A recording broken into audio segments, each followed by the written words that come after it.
karaniwang mga sahod namin dito sa Sweden. At yung mga gastusin namin dito. Let me break it down for you. So guys, ang minimum rate namin dito ay 125 crowns per hour.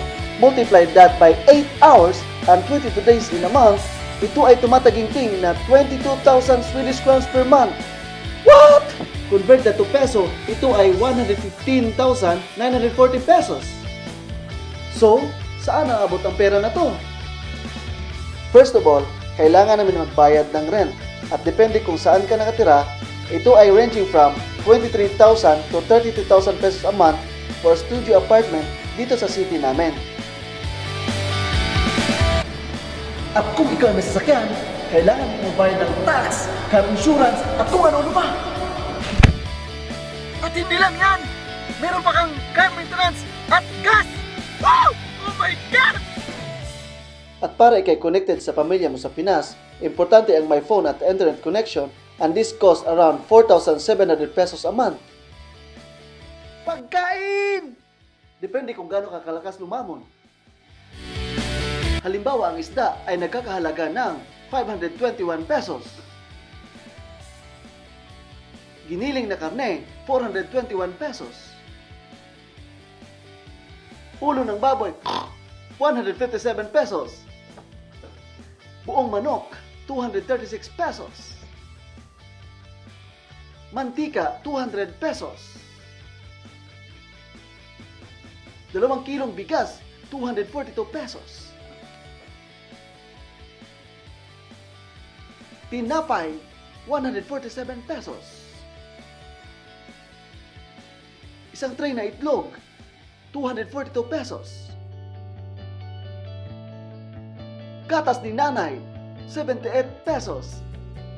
2 litrong soft drinks ay nagkakahalaga ng 110 pesos. Isang kilong sibuyas, 131 pesos.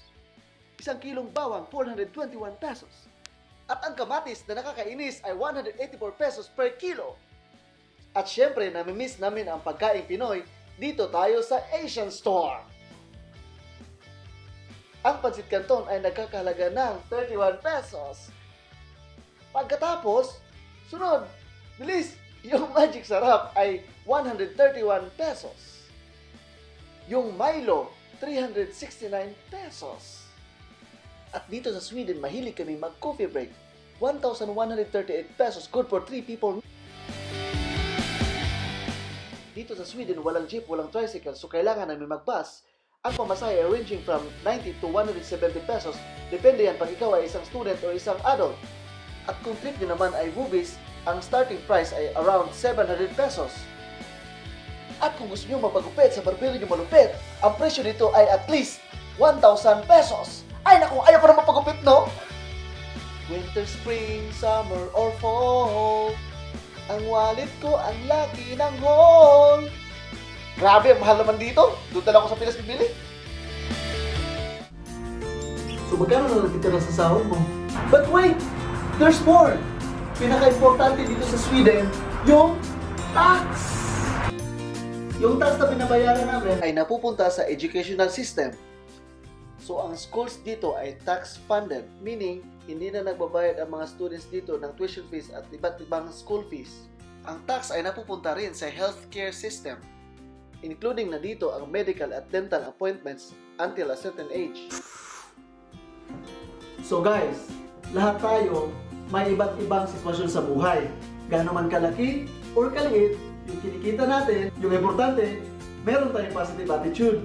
Kasi ito yung magtataguyan sa atin para malampasan natin ang ating mga challenges.